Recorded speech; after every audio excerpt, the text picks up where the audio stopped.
बिस्मिल्लाहिर्रहमानिर्रहीम। अस्सलाम वालेकुम नाज़रीन, मैं हूँ इरफान हाशमी और आपको प्रोग्राम में खुश आमदीद कहता हूँ। तारीफ़ ही उस रब्बुल इज़्ज़त के लिए जिसकी तरफ हम सब को लौट कर जाना है और जिसके हुजूर हम सब को एक दिन पेश किया जाएगा। दोस्तों, आज 26 दिसंबर है, दिन है जुमे का और आज की हमारी ये तीसरी वीडियो है। और 3 वीडियोस बनाने का आज मकसद ये था क्योंकि आज काफ़ी ज़्यादा हैपनिंग हुई है पंजाब में, लाहौर में, और सोहेल अफरीदी इस वक्त लाहौर में मौजूद हैं। 3 खबरों पर तफसील से हम बात करेंगे। पहली खबर, सोहेल अफरीदी का लाहौर आना पंजाब हुकूमत का एक क्रैक डाउन है। जगह जगह सोहेल अफरीदी को रोकने की कोशिश की गई। ये डिले आखिरकार क्यों था और पंजाब हुकूमत क्या ऐसे हथकंडे अपनाने के बाद इमरान खान की मकबूलियत को कम कर सकेगी और पाकिस्तान की सियासी जमातें हमेशा की तरह आज क्या गलती कर रही हैं, इसकी तफसील मैं आपके सामने रखूँगा। और सोहेल अफरीदी साहब ने दाखिल हुए जब लाहौर में तो अवाम ने उनका किस तरह से इस्तकबाल किया, इसकी तफसील भी शामिल करेंगे आज के इस नशिस्त के अंदर। इसके साथ साथ दोस्तों उनका लाहौर का स्केड्यूल का ये भी मैं आपको बताऊंगा। और फिर वकला ने माफ़ी मांगो मरियम ये नारा लगा दिया है। क्यों माफ़ी मांगे मरियम और वजह क्या है, और पंजाब बार काउंसिल के वकला क्या मुतालबा कर रहे हैं, इसकी तफसील भी शामिल करेंगे आज की इस नशिस्त के अंदर। और फिर व्यूअर्स आपको ये खबर भी दें कि फील्ड मार्शल सैयद आसिम मुनीर साहब के हवाले से बरतानिया में कुछ एहतजाज हुए। इसके ऊपर जो ज़ुबान इस्तेमाल की गई, पाकिस्तान की हुकूमत ने बरतानिया की हुकूमत को ख़त लिख दिया है, डीमार्च किया गया है और क्या मुतालबा है, क्या कहा गया और क्या बयान थे। और फिर जो कौमी आपकी मुज़ाकराती कमेटी है जिसे फवाद चौधरी साहब लीड कर रहे हैं, उनकी तफसील जो वहाँ से जारी हुई है और जो वहाँ से मुतालबा किया जा रहा है पाकिस्तान तहरीक इंसाफ की क़यादत को लेकर, इसकी भी एक तफसील मैं आपके साथ शेयर करूँगा आज के इस नशिस्त के अंदर। लेकिन व्यूअर्स, जो सबसे इंपॉर्टेंट खबर है आज वो है जी लाहौर। और सोहेल अफरीदी साहब ने लाहौर में आकर पाकिस्तान तहरीक इंसाफ की नाम नहाद क़यादत को ये पैगाम दे दिया है कि भाई अगर मैं KPK से आ सकता हूँ तो तुम लाहौर से क्यों नहीं निकल सकते। हमाद अजहर साहब के लिए मेरा ख्याल है कि आज उनकी सियासत हमेशा के लिए दफन हो गई। वो लोग जो लाहौर में नहीं निकल सकते थे या निकलना नहीं चाहते थे, आज अब मेरा ख्याल है कि वो अब घर से भी नहीं निकलेंगे और पाकिस्तान तहरीक इंसाफ के अंदर भी वो नहीं आ सकेंगे।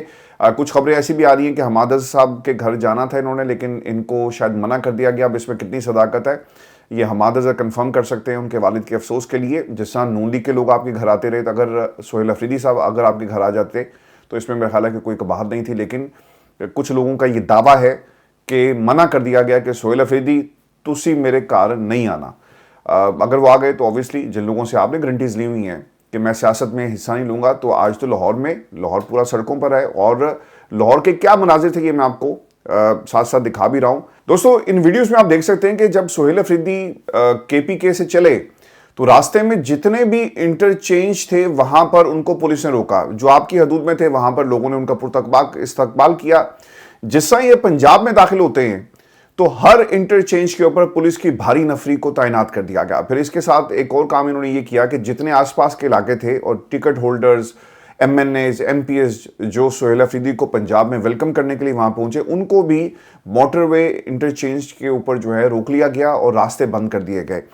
तफसीलात के मुताबिक पूरा पंजाब आज एक तरह से मुकम्मल तौर पर चौक था और जितनी भी आपकी मेन आर्टरीज हैं जो मोटरवे से कनेक्ट होती हैं, जितने भी आपके जो लिंक्स हैं रोड्स के, उनको बंद कर दिया गया कि कहीं ये लोग मोटरवे पर जाकर सोहेल अफरीदी का अगर इस्तकबाल करेंगे फिर तो जनाब ये एक तरह से मिनी लॉन्ग मार्च हो गया।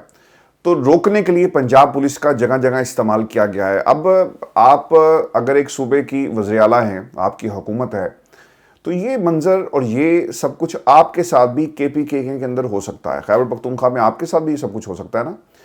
मरीम को ये चाहिए था कि वो प्रोटोकॉल देती, वो उनको वेलकम करती, वो उनको मेहमान नवाजी जो है वो करके दिखाती। लेकिन इनको ख़तरा ये है कि अगर पंजाब में तहरीक इंसाफ का रिवाइवल हुआ तो हमारे पल्ले तो कुछ नहीं रहेगा। दोस्तों, मरीम नवाज़ के हवाले से कोई अच्छी खबरें नहीं आ रही पंजाब में, और ये जो प्रॉपर्टी वाला मामला है ये अब शिद्दत इख्तियार कर रहा है। मैं उसके ऊपर भी तफसील आपके साथ में आगे चलकर शेयर करता हूँ। लेकिन सोहेल अफरीदी ने इस मौके पर जो गुफ्तगू की है और इमरान खान का पैगाम पाकिस्तान के अवाम और लाहौर को उन्होंने पहुँचाया है। सोहेल अफरीदी लतीफ़ खोसा साहब के घर गए जी, वहाँ पर उन्होंने कुछ गुफ्तगू की और जो लोग कहते थे कि हम अपने कपड़े बेच देंगे, आज उन्होंने पाकिस्तान इंटरनेशनल एयरलाइन को, PI को बेच दिया। और कोड़ियों के भाव और इतनी कीमत तो आपको एक लैंड क्रूज़र की जो है वो OLX पे मिल जाती है। सोहेल अफरीदी का बयान था जो आज उन्होंने दिया।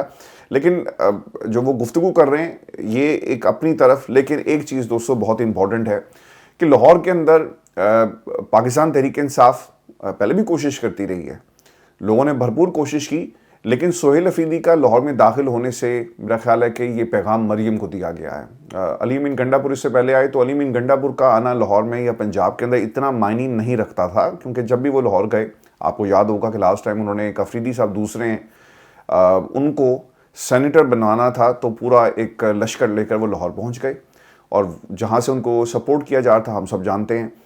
लेकिन सोहेल अफरीदी साहब का लाहौर आना ये सिर्फ और सिर्फ इमरान खान के पैगाम को लाहौर की सड़कों, लाहौर के लोगों, आवाम और मोबिलाइजेशन का वो हिस्सा है जिसका इमरान खान ने ऐलान किया। आज जो पंजाब पुलिस ने लाहौर में किया, ये भी मैं आपको बता दूं कि अगर आप लाहौर से हैं तो लिबर्टी चौक का आपने नाम सुना होगा, even if you not from Lahore. इसके आसपास से जितनी भी मार्केट्स हैं ये सारी मोस्टली खैबर पख्तूनख्वा के जो हमारे भाई हैं, जो पठान हैं, ये लोग इसको रन करते हैं। पुलिस भी पहुंच गई और उन्होंने इन तमाम मार्केट्स को बंद करवा दिया है। तो आपका खौफ तो इन मार्केटों को बंद करने से नज़र आ रहा है कि लाहौर के अंदर अगर सोहेल अफरीदी आकर आपकी जो जिसको आप अपना गढ़ कहते हैं, आपके घर में बैठकर वो इमरान खान का पैगाम पहुंचा रहा है, तो फिर आपके लिए तो ये एक मुश्किल बनेगी। तो मरीम नवाज़ के लिए एक मुश्किल है। सोहेल अफरीदी साहब की क़यादत के अंदर लाहौर के मुख्तलिफ इलाकों में अब जी इन्होंने जाना है, और इस मौके पर किसने क्या कहा ये भी मैं आपको बता देता हूँ। शाहिद खटक साहब जो हैं वो ये कहते हैं कि इमरान खान का पैगाम हम घर घर पहुंचाएंगे और पंजाब पाकिस्तान की आवाम इमरान खान का घर है और कोई इससे रोक नहीं सकेगा। शाम को हम लिबर्टी चौक जाएंगे और वहाँ पर हम चाय पियेंगे। ये सोहेल अफरीदी के एक कप चाय से डरते हैं, सोचें जिस दिन इमरान खान ने कॉल दे दी तो इनका क्या होश होगा। सर, लोगों ने तो आज आपका भी इस्तकबाल किया ना, ये इमरान खान का एक सिपाही है जिसके ऊपर इमरान खान ने भरोसा, मैंडेट उसको दे दिया कि जाओ जाकर लोगों से बात करो, लोगों को निकालो, लोगों को तहरीक के लिए तैयार करो। सोहेल अफरीदी जिन सड़कों से गुजर रहे थे ना, जिस तरह ही वो पाकिस्तान तहरीक इंसाफ के झंडे देखते थे और पता चलता कि कोई नीली गाड़ियाँ, नीली बत्तियों वाली, सायरन वाली गाड़ियाँ जो चल रही हैं, प्रोटोकॉल चल रहा है, तो लोगों को मालूम था कि ये सोहेल अफरीदी है। लोगों ने बगैर किसी खौफ के सोहेल अफरीदी के साथ मुलाकात भी की, उनको पंजाब में लाहौर में वेलकम भी किया। तो ये आज मनाजिर कुछ लोगों को बहुत भारी पड़ेंगे। और लाहौर सर हमेशा से इमरान खान का था। वो लोग जो दावा करते हैं, फॉर्म 47 की हुकूमत और 17 सीटों वालों ने जो लाहौर से हार गए, अगर वो लाहौर का दावा करें, क्योंकि जो ज़ुबान इस्तेमाल की गई है उस्मा की तरफ से, मेरा ख्याल है कि किसी भी सूबे के तर्जुमान को इस तरह की ज़ुबान इस्तेमाल नहीं करनी चाहिए, कम से कम दूसरे सूबे के लिए और वहाँ के चीफ़ एग्जीक्यूटिव के लिए। और जो उनकी गुफ्तगू थी कि हम असलहा और मंशियात की इजाज़त तो नहीं देंगे, और वो लोग जो KPK से जिनका ताल्लुक़ है, ऑब्वियसली वो सोच रहे होंगे कि यार इनका लीडर भी ऐसी बातें करता है, मरीम नवाज़ के अब्बा हुजूर भी ऐसी बातें करते हैं। और जब भी इन्होंने ज़ुबान खोली है वो खैबर पख्तूनख्वा के लिए जहर से भरी हुई ज़ुबान थी, उसमें हमेशा आपको जहर ही नज़र आएगा। ये बीमारी KPK से आई, आपको मालूम है कि ये अल्फाज किसके थे। और आज जो उज़मा साहिबाएँ वो भी यही बातें कर रही हैं कि मंशियात और असलहा यानी दौरे की आड़ में इसकी इजाज़त नहीं दी जाएगी, और बहुत सारे ट्रेंड्स इस वक्त सोशल मीडिया पर चलाए जा रहे हैं। ये भी आपने एक रिवायत डाल दी है। और दूसरी तरफ कहा जाता है कि देखें जी, पाकिस्तान तहरीक इंसाफ ने सियासत का माहौल जो है वो ख़राब कर दिया, छोटे बड़े की इज्जत नहीं है। लेकिन मेरे लिए जो सबसे इंपॉर्टेंट विजुअल्स जो इस वक्त आपके स्क्रीन पे चल भी रहे हैं, इनके ये बयानात नहीं हैं। फस्तायद के इस माहौल के अंदर जब भी वो पाकिस्तान तहरीक इंसाफ के किसी भी सिपाही को देखते हैं, प्रोटोकॉल जिस तरह लोगों को नज़र आया लाहौर की सड़कों के ऊपर, तो लोगों ने हाथ हिलाकर इमरान खान जिंदाबाद के नारे लगाए। तो ये कोई प्लानिंग तो नहीं थी, कोई कैमरे, कोई लोगों को प्रोटोकॉल के ज़रिए पहले तो खड़ा नहीं किया गया था कि बेटा क्या बोलना है, बेटा क्या कहना है, मैडम गुजरेंगी फूल भी निछावर करने हैं। आपने तो सैलाब ज़दगान, जिन इलाकों में सैलाब आया उनको भी नहीं आपने बख्शा, वहाँ भी जो फिल्म की शूटिंग होती रही। तो ये ऑर्गेनिक सारे विजुअल्स हैं, ये कोई किसी प्लानिंग का हिस्सा नहीं थे। लोगों ने इमरान खान के सिपाहियों को देखा तो वो उन्होंने ऐलान कर दिया। तो ये एक तारीखी इस्तकबाल था। ऐसे माहौल में जब पाकिस्तान तहरीक इंसाफ की क़यादत को 33 साल सज़ा सुना दी गई, इमरान खान के ऊपर मुकदमात की एक लंबी लिस्ट है, इसके बावजूद लोगों ने पाकिस्तान तहरीक इंसाफ को जो है वो वेलकम किया। मैं आपको क्विकली वो लोग जो तहरीक इंसाफ पर KPK के ऊपर जो तनकीद करते हैं कि पाकिस्तान तहरीक इंसाफ ने पिछले 3 अतवार में क्या किया, ये कुछ फैक्ट्स एंड फिगर्स हैं आप लोगों के लिए और उन लोगों के लिए जो इस वक्त जाली तर्जुमान है जाली हुकूमत के। पाकिस्तान तहरीक इंसाफ ने 2013 से अब तक तकरीबन 30 छोटे डैम्स बनाए हैं। पंजाब में सर कितने छोटे डैम्स बने? एक कंपैरिजन करना है ना कि मैडम, वो उन्हें सिर्फ नज़र ये आता है कि लाहौर में तरक्की हो रही है तो पूरे पंजाब में तरक्की हो रही है। उन्होंने कहा जी कि यूरोप में हम उन्हें वेलकम करते हैं तो आएँ यहाँ पर और यहाँ पर आकर वीकेंड गुजारें, खाना शाना खाएँ, छुट्टी मनाएं और वापस चले जाएँ। देखें, लाहौर के अंदर ये जो मावराए अदालत जो पुलिस मुकाबले ये यूरोप के अंदर नहीं होते। यूरोप में ये सब कुछ नहीं होता। यूरोप में एहतजाज करने पर पाबंदी नहीं होती। यूरोप में पुलिस आपको खुद फैसिलिटेट करती है कि हाँ कितने लोगों को सिक्योरिटी चाहिए, वो सिक्योरिटी दे दी जाती है। तो आप यूरोप को लाहौर के साथ कंपेयर करना बंद करें और तवज्जो दें, क्योंकि आपके खिलाफ नारे लग रहे हैं। आपके खिलाफ जो है वो पंजाब बार काउंसिल जो है वो मैदान में आ गई है और माफ़ी मांगने का मरीम नवाज से मुतालबा किया जा रहा है। तो ये 30 छोटे डैम्स हैं जो कारकर्दगी है। तो पंजाब में कोई एक डैम आप बता दें जो मरीम नवाज या इनके अब्बा हजूर के दौर में कोई ऐसा डैम बना हो। पाकिस्तान तहरीक इंसाफ ने जो जुल्म और बर्बरियत पिछले 2-3 वर्षों में बर्दाश्त किया, ये सर आज भी जारी है। और तफसीलात के मुताबिक लाहौर के साबिक सूबाई वजीर मियां असलम इकबाल के भाइयों को गिरफ्तार करने की जो CCTV फुटेज इस वक्त ये जो लूप है इस पर चल रही होगी, आपने देखी होगी कि बहुत सारे लोगों को गिरफ्तार करने के लिए जो पुलिस है वो पहुंची है। तो दोस्तों, इस मुल्क के अंदर गिरफ्तारी, पाकिस्तान तहरीक इंसाफ पे क्रैकडाउन, इसे आपने तरक्की का एक नया पैमाना बना लिया है कि जितना इनको हम गिरफ्तार करेंगे, इनके ऊपर फस्तायत और जुल्म के पहाड़ तोड़ेंगे तो पाकिस्तान जो है लाहौर उतना तरक्की करेगा। मैं आपको क्विकली खबर ये भी दे दूं कि एक तो सुहेल अफरीदी साहब सीरान जितने जी उनके घरों में जाएंगे। इसमें एजाज चौधरी साहब हैं, महमूद रशीद साहब हैं, शाह महमूद कुरैशी साहब से उनकी मुलाकात के बारे में भी कोट लखपत जेल में बताया जाता है। और वज़ीर आला खैबर पख्तूनख्वा के ऑफिस से 24 दिसंबर को पंजाब हुकूमत को मरासला एक जारी किया गया और पेश की इतला जो वो दे दी गई कि हमारी मुलाकात करवाई जाए। फवाद चौधरी साहब ने जी एक तनकीद की है पंजाब हुकूमत के ऊपर और वो ये कहते हैं कि मरीम को चाहिए था कि होश के नाखून लें। अगर मरीम नवाज़ में ज़रा भी अकल होती तो खैबर पख्तूनख्वा के वज़ीर आला को सरकारी प्रोटोकॉल देती और मुलाकात करती, उनसे उनका कद कहाँ पहुँच जाता। लेकिन यहाँ तो हर वक्त मार लो पकड़ लो से काम चलाने की कोशिश होती है। 3 साल से रिजल्ट ज़ीरो है, अब भी नतीजा 0 ही होगा। तो मरीम नवाज़ ने और पंजाब हुकूमत ने बिलखसूस तो दोस्तों पाकिस्तान तहरीक इंसाफ के खिलाफ क्रैकडाउन को पंजाब में तरक्की का नाम जो है वो दिया गया है। आज आपने लाहौर को देख लिया कि लाहौर सड़कों पे था और वो आपसे तंग आ चुके हैं, आपकी पॉलिसी से तंग आ चुके हैं। आपका बार बार कहना मैं, मेरा, हमारा, ये जो आपका की गर्दान है, पाकिस्तान की अवाम आपसे नफरत करती है। आज लाहौर की सड़कों पर पाकिस्तान तहरीक इंसाफ, सुहेल अफरीदी के नारे, इमरान खान की रिहाई के नारे, ये किसी को आज सोने नहीं देंगे। दोस्तों, पाकिस्तान के हालात क्या हैं? जो लोग कहते थे कि हम कपड़े फाड़ देंगे, कपड़े बेच देंगे और पाकिस्तान का कर्जा जो है वो उतारेंगे और कुछ भी हो जाए हम पाकिस्तान को आगे लेकर जाएंगे, परवाज़ कर रहा है पाकिस्तान। 11 दिसंबर से आपने देखी होगी पाकिस्तान में कितनी तरक्की जो है वो शुरू हो चुकी है। कौमी इदारे बेचे जा रहे हैं और उसकी भी डीलिंग्स पहले कर ली जाती हैं और सिर्फ एक स्क्रिप्ट के तहत दुनिया को दिखाया जाता है कि PIA अच्छे दामों में बिक गया। ट्रिब्यून की एक रिपोर्ट है और ये भी इस हुकूमत के खिलाफ सर एक चार्जशीट है। 5000 के करीब डॉक्टर्स मुल्क को छोड़कर चले गए। बरतानिया में ये कोई इतना बड़ा मुल्क नहीं है लेकिन इनकी इकॉनमी इतनी मजबूत है कि रुपए के मुकाबले में, यानी 1 पाउंड जो है वो आज मेरा ख्याल है कि 380-390 रुपये पर स्टैंड करता है। तो ये इनकी मईशत मजबूत होने की एक निशानदही है कि हम कहाँ स्टैंड करते हैं और बरतानिया कहाँ स्टैंड करता है। अगर इस मुल्क से, यानी जिसकी इकॉनमी आपकी इकॉनमी से 380 गुना बड़ी है और अगर यहाँ पर 5000 के करीब डॉक्टर्स नेशनल हेल्थ सर्विस से निकल जाए तो क्या होगा? ये पूरा सिस्टम बैठ जाएगा। आपके मुल्क से 5000 डॉक्टर्स चले गए, आपको फ़र्क नहीं पड़ा। किसी ने ये भी नहीं पूछा कि यार ये जो 5000 डॉक्टर्स पाकिस्तान से जा रहे हैं ये हमारे हॉस्पिटल्स में काम क्यों नहीं करते, हम सेहत की सहूलियात क्यों ठीक नहीं करते। दोस्तों, पंजाब में इन्होंने क्या किया है, इन्होंने छोटे छोटे ना वो जो हेल्थ सेंटर्स होते हैं वो बना दिए हैं और वहाँ पे 20-20 हज़ार पे लोगों को रखकर बुनियादी जो आपकी ट्रेनिंग है वो देने के बाद वहाँ पे वो इलाज कर रहे हैं लोगों का। तो अगर ये 5,000 डॉक्टर्स आपका सिस्टम का हिस्सा बनते तो कितना बड़ा वोट बैंक आपका बनना था, आपका एक नेशनल हेल्थ सर्विसेज भी ठीक होती। और ये 5,000 डॉक्टर्स पढ़े लिखे हैं ना, इनको अगर आप अपना समझते, इन बच्चों को नौकरियां देते, इनका मान सम्मान बढ़ाते, इनके लिए कुछ करते, तो ये वोट बैंक आपका कन्वर्ट होना था।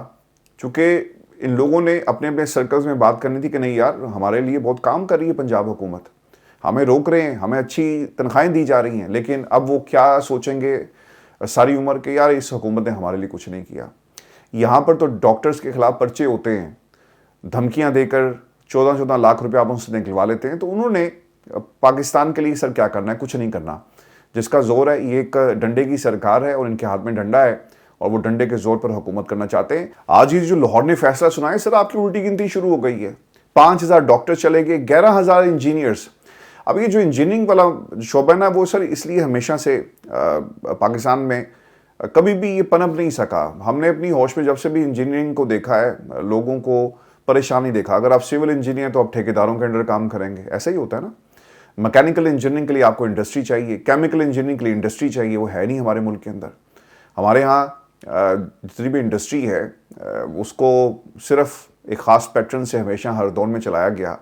180 कंपनियां जिस मुल्क में बंद हो जाएंगी तो वहाँ पे इंजीनियर्स को कैसे जॉब मिलेगी? नहीं मिलेगी। फिर 13,000 अकाउंटेंट्स बैरून मुल्क चले गए। प्रॉब्लम यहाँ पर ये है कि जब इंडस्ट्री नहीं होगी, जब फैक्ट्रियाँ बंद हो जाएंगी, जब कारोबार बड़ी बड़ी मल्टीनेशनल कंपनीज बंद करके अपने ऑपरेशंस को बाहर चली जाएंगी, और 13,000 अकाउंटेंट्स हैं, फिर क्या करना है इस मुल्क में? जब खाते नहीं हैं तो उन खातों को संभालने वाले कहाँ से मिलेंगे? वो भी कहेंगे कि यार दफ़ा करो, हमने क्या करना है। इंटरनेट की बंदिश से मुल्क में सर तकरीबन $1.5 अरब से ज़ायद का नुकसान हुआ, लाखों नौकरियां खतरे में। मेरी जब भी पाकिस्तान में लाहौर में किसी से बात होती है, वो कहते हैं सर इंटरनेट नहीं आ रहा, आपको ना दूसरे हम जो हमारे पास जो इंटरनेट सर्विस है इसको चेंज करके मैं आपको कॉल बैक करता हूँ। मैंने कई लोगों से सुना है, कभी भी जब भी कॉल हुई है तो वो सिग्नल्स ब्रेक होते हैं, यानी व्हाट्सएप की कॉल नहीं होती और उनको ना अपना नेटवर्क को बार बार बदलना पड़ता है, घर के इंटरनेट से दूसरे इंटरनेट पे जाना, ये सारा दिन यही काम लगा रहता है। तो वहाँ पर जहाँ जिस मुल्क में कॉल नहीं हो सकती, वहाँ पे बिजनेस कैसे आएगा? अगर आपका एक इंटरनेशनल क्लाइंट है, वो आप एज अ डिज़ाइनर आप किसी से बात कर रहे हैं, या आप कोई सॉफ्टवेयर डिज़ाइन कर रहे हैं किसी के लिए, या कोई ऐप डिज़ाइन कर रहे हैं, आपकी मीटिंग हो जाती है किसी अपने क्लाइंट के साथ, वो कहता है जी मेरे साथ आप ज़रा जूम पे आ जाएँ या गूगल मीट के ऊपर आ जाएँ। तो अगर इंटरनेट ही नहीं चलेगा तो वो क्लाइंट सोचेगा ना कि यार इनसे तो बात नहीं हो रही, मेरी इंस्ट्रक्शंस ही नहीं जा रही, लिहाजा बंद करो। और वो अपना बिजनेस उठाकर या तो इंडिया ले जाएगा या फिर दुनिया के किसी और मुल्क में। इंडोनेशिया में से बड़ा काम हो रहा है, बांग्लादेश में बहुत सारा काम हो रहा है, बाकी मुल्कों में काम हो रहा है, लेकिन पाकिस्तान में इंटरनेट की वजह से ये सारे मामला शुरू हुए हैं। मैं आपको दोस्तों ये खबर भी दे दूं कि पंजाब बार काउंसिल ने सर धमकी दे दी है मरीम नवाज को, प्रॉपर्टी ऑनरशिप एक्ट वापस ना लिया तो पूरे पंजाब में एहतजाज होगा और मरीम नवाज चीफ जस्टिस से माजरत करें। ये एक बहुत बड़ी खबर है, और जिन लोगों का ये ख्याल है कि शायद ये मामला इतना सादा है, सर ये मामला इतना सादा नहीं है। पाकिस्तान में ये जो ज़मीन वाली बात है ना, इसके साथ बड़ी बड़ी ताकतवर शख्सियात जुड़ी हुई हैं, और इन ताकतवर शख्सियात ने सर अपना जो असर और रसूख का इस्तेमाल करना शुरू कर दिया। अगर आप ये समझते थे कि आपको अगर हाई कोर्ट ने पाकिस्तान की किसी अदालत ने चल कर जाकर इंसाफ दे दिया तो अदालतें आपके क्या मातहत होगी? नहीं। जब आप किसी के कारोबार पर जो है वो लात मारें या अपना फैसला सुनाएं कि मैं चीफ एग्जीक्यूटिव हूँ, उसने क्या कहा था पंजाब हुकूमत की तर्जुमान ने कि ये सीएम का इख्तियार है। लो जी, सीएम का इख्तियार फड़ लो, हूँ तुसी ऐसे इख्तियार नो साम लो जो इख्तियार है कासी। पंजाब बार कौंसिल आपके खिलाफ हो गई, और मैं हैरान नहीं हूँ इसलिए क्योंकि ये जो वकील होते हैं ना, ऑब्वियसली ये भी कुछ ना कुछ धड़ों को रिप्रेजेंट कर रहे होते हैं। आजम नज़ीर तारड़, आसिन भोन साहब सर एक ही धड़े से हैं, और इनका धड़ा मरीम नवाज वाला धड़ा है, लेकिन इनके खिलाफ हो गए। प्रॉपर्टी ओनरशिप केस, अदालती हुक्म के बावजूद किसी ने, सुने जरा अल्फाज सुने, किसी ने जमीनों पर कब्जे दिलवाए तो नताइज के लिए तैयार हो जाए। Chief justice Lahore high court, ये इनके अल्फाज हैं, आलिया नीलम साहिबा का है। प्रॉपर्टी ओनरशिप के तहत कब्जा हासिल करने वाला शहरी भी अदालत पहुंच गया। अदालत ने डीआरसी कमेटी के जरिए कब्जा हासिल करने वाले शहरी को फौरी कब्जा वापस करने का हुक्म दे दिया। चीफ जस्टिस ने कब्जा हासिल करने वाले शहरी के वकील से इस्तफसार किया कि आप गलत का कैसे दिफा कर सकते हैं, जिस पर वकील ने कहा कि हम तस्लीम करते हैं कि डीसीज पर बनी कमेटीज़ ने इख्तियारात से तजावज़ किया, जिस पर चीफ जस्टिस ने कहा कि आप पहले कब्जा वापस करें फिर आगे बात करेंगे। जस्टिस आलिया नीलम ने कहा कि क्यों ना इस कमेटी मेंबरान के खिलाफ कार्रवाई शुरू करें। वकील खुद तस्लीम कर रहा है कि डीसीज ने इख्तियारात से तजावज़ किया। अगर पटवारी टाइम से काम करता तो ये मामला आता ही नहीं। जब सिस्टम को बाईपास करेंगे तो फिर ऐसे ही होगा। वकील ने कहा कि सिस्टम से इंसाफ नहीं मिलेगा तो कहाँ जाएं, जिस पर chief justice Lahore high court का कहना था कि अखबारी खबरें लगाने के लिए यहाँ डायलॉग ना मारें। यह हकीकत है कि यहाँ केसेस के फैसले नहीं होते। आप जज्बाती बातें ना करें, मुझे पता है कि यहाँ कितने पुराने केसेस हैं। दरख्वास्त गुजार ने का कहना था कि देपालपुर में 40 एकड़ प्रॉपर्टी पर मुखालफिन काबिज हैं। DRC कमेटीज ने 27 दिनों में हमें कब्जा दिलाया। चीफ जस्टिस ने वकील से इस्तफसार किया कि ये ऑर्डर पास किसने करना था। कमेटी का कब्जे का ऑर्डर मिसकंडक्ट है, जिस पर वकील ने कहा कि मैं ये मानता हूं कि डीसीज ने गलत फैसला किया। चीफ जस्टिस का कहना था कि आप खुद कहते हैं कि इनके पास कानून के तहत कार्रवाई करने का इख्तियार नहीं। वकील ने इस्तदा की कि आप डीसीज को हिदायत करें कि वो हमें सुनकर फैसला करें। डीसीज फैसला कर ही नहीं सकता, फैसला किसी और का इख्तियार है। मेरे सामने ये इशू नहीं है, आप प्रॉपर्टी के मालिक हैं या नहीं। मेरे सामने ये मामला ये है कि डीसीज को फैसले का इख्तियार नहीं। 24 दिसंबर को गुजरावाला में 1 एकड़ प्रॉपर्टी का कब्जा दिया गया। इसके ऊपर जी ये फैसला सुना दिया गया है और चीफ जस्टिस ने अब दरखास्त जो है जो DRC कमेटी का रिकॉर्ड तलब करते हुए दरखास्त फुल बेंच को भिजवा दी है। अब ये बड़ा बेंच बैठेगा और ये फैसला करेगा। तो ये इनके लिए कोई अच्छी खबर नहीं है। अदालतें तो आपकी थी, साड़ी गल हो गई है। और जिस मुल्क के अंदर ये जरा देखें इनके ऊपर कितनी मेहरबानी इस सिस्टम ने की। कादी साहब जहाज में बैठने लगे तो उन्होंने कहा कि अगर मैं जहाज में बैठ जाता तो क्या हो जाना था। उस वक्त ही ये इनके जो अमले की बात हो रही थी कि इसको आपने रिटर्निंग ऑफिसर लगाना है, तो वो जहाज पे बैठे नहीं, उन्होंने ये फैसला सुना दिया। आपको फैसिलिटेट किया ना। आपका ये ख्याल था कि निज़ाम हमारा है। सर निज़ाम उनका है जिन्होंने आपको बिठाया, और अब वो आपको ना बताएंगे कि आपके साथ क्या क्या कुछ हो सकता है। तो मुझे तो जो मेरी असेसमेंट है कि ये जो फैसले चीफ जस्टिस हाई कोर्ट और बाकी लोग पंजाब बार SN भोन साहब, यार वो तो नवाज शरीफ साहब को बहुत प्यार करने वालों में से हैं। उन्होंने भी ये तमाम बातें की कि आपको माफ़ी मांगनी पड़ेगी। और याद रखिएगा कि औलाद जो होती है ना वो दुखती रग होती है, और मरियम नवाज शरीफ को बहुत प्यारी है। उसने अपने ख़ानदान में ये जो वज़ीर आज़म की कुर्सी अपने बाद अगर किसी को वो समझते हैं कि देखते हैं तो वो मरियम के लिए देखते हैं, वो शहबाज शरीफ के बेटे के लिए नहीं देखते। तो उसको जब SN भोन ये बातें करेगा तो वहाँ पर कितनी तकलीफ हो रही होगी। तो आज सोहेल अफरीदी का आना, लाहौर ने तो फैसला सुना दिया है, अदालतें भी अब आपके खिलाफ जो है फैसला सुनाएंगे। अब देखें इनके लिए मसला क्या होगा। कल को जब ये तहरीक चलाने की बात करेंगे इनके पल्ले कुछ नहीं होगा। सड़क पे 4 बंदे नहीं इकट्ठे होंगे। खोखरों को बुलाएं या लाहौर के बाकी जो लोग हैं उनको बुलाएं जिन्होंने गोलमेज कॉन्फ्रेंस करवा के आपके लिए जलसे किए। आप आवाम के साथ ही जब खड़े होते ना तो फिर नतीजा यही निकलता है। सोहेल अफरीदी का पंजाब में कोई वोट बैंक तो नहीं है, लेकिन वो सड़कों पर आया, लोगों ने कहा इमरान खान जिंदाबाद, सोहेल अफरीदी कदम बढ़ाओ, हम तुम्हारे साथ हैं। तो जनाब अपने आप को आवाम से अटैच करें। आपने डिटैच कर लिया। आपको मैं खबर ये भी दूं, और ये खबर है जी बरतानिया से, और इस खबर की तफसीलात जो इस वक्त जो बरतानिया की सरकार से शेयर की गई हैं ये भी बहुत अहम है। और तफसीलात के मुताबिक दोस्तों पाकिस्तान तहरीक इंसाफ के अकाउंट से आर्मी चीफ के कत्ल के मुतालबे की वीडियोस ज़ेरे गर्दिश हैं। पाकिस्तान ने बरतानिया को ख़त लिख दिया है। ब्रेडफोर्ड में जी कुछ लोग इकट्ठे हुए, उन्होंने वहाँ पे ये बातें की हैं जिसको बुनियाद बनाकर ये सारा जो है वो काम हुआ है। हुकूमत पाकिस्तान ने बरतानवी हुकूमत से मनफी सरगर्मी में मुलविस अफराद के खिलाफ कार्रवाई के लिए होम ऑफिस को खत लिख दिया। खत में कहा गया कि PTI से मुंसलिक सोशल मीडिया अकाउंट से ऐसी वीडियोस गर्दिश कर रही हैं जिसमें आर्मी चीफ को कत्ल करने का मुतालबा किया जा रहा है। ये मवाद ना बयानबाजी और ना ही सियासी है। ये वाज़ेह तौर पर अक़वाम मुत्तहिदा के रुकन मुल्क की आला फौजी शख्सियत के कत्ल पर उकसाता है। खत में कहा गया कि PTI से मुंसलिक प्लेटफॉर्म से मुसलसल इंतशार तशद्दुद की कॉल्स दी जा रही हैं। खत में मुतालबा किया गया कि बरतानिया कत्ल और तशद्दुद की कॉल्स देने वालों को शनाख्त और तहकीकात करके उनके खिलाफ मुकदमा चलाए। पाकिस्तान की जानिब से लिखे गए खत में यह भी कहा गया कि पाकिस्तान तहरीक इंसाफ से मुस्लिम प्लेटफॉर्म्स के पाकिस्तान में तशद्दुद, नफरत और बड़े पैमाने पर बेअमनी फैलाने की तहकीकात की जाए। पाकिस्तान में तशद्दुद पर उकसाने और बेअमनी फैलाने पर PTI पर फैसले कौन कानूनी और इंतजामी कार्रवाई की जाएगी। दोस्तों एक कानून के तालिब इल्म होने के हैसियत से मैं आपको ना एक चीज़ बड़ी वाज़ेह कर दूँ। बरतानिया में सोशल मीडिया के ऊपर जब लोगों ने उकसाया किसी के खिलाफ कार्रवाई के हवाले से या इस किस्म के मवाद को जब उसकी तशहीर की जाती है तो लोगों के खिलाफ कार्रवाई हुई। डजेंट मैटर कि आप ब्रिटिश हैं, आप ब्रिटिश नहीं हैं, यहाँ के बॉर्न हैं, यहाँ के बॉर्न नहीं हैं, आप बरतानिया में ही पले बढ़े, आपकी 7 नस्लें यहाँ से हैं, इसके बावजूद लोगों के खिलाफ कार्रवाई हुई। यहाँ से आपने ट्वीट की है, पता चला कि दरवाजे पे नॉक हुआ, और लोगों को गिरफ्तार कर लिया गया। ऐसे बहुत सारी एग्जांपल्स हैं, आप अगर सर्च करें तो आपको पता चलेगा कि फेसबुक के अकाउंट्स को जो है वो ट्रैक किया गया जहां से इंतशार फैलाया जा रहा था। लंदन के अंदर एहतजाज हुआ और जिन वीडियोस को लोग मल्टीप्लाई कर रहे थे ट्वीट कर करके, उनके खिलाफ भी कार्रवाई, उसी वक्त कार्रवाई हुई। तो इस तनाजुर में ये बयानात कोई भी अगर दे रहा है या मुतालबा कर रहा है तो सर इसकी एक बाकायदा कीमत है। आपके जज्बात क्या हैं, ये that is a different scenario, लेकिन कानून सर हरकत में आएगा और ऐसे बयानात जो लोग दे रहे हैं ये उनके लिए पैगाम है। अगर आप कहें ना कि नहीं जी ऐसा नहीं है, ऐसा बिल्कुल ही ऐसा ही है। और ख़ास तौर पे इंटरनेशनल इस्टेब्लिशमेंट और आपका मुल्क एक ही पेज के ऊपर है। उसकी सबसे बड़ी मिसाल जो इलेक्शन से मुतल्लिक जो रिपोर्ट्स थी उनको छुपा लिया गया।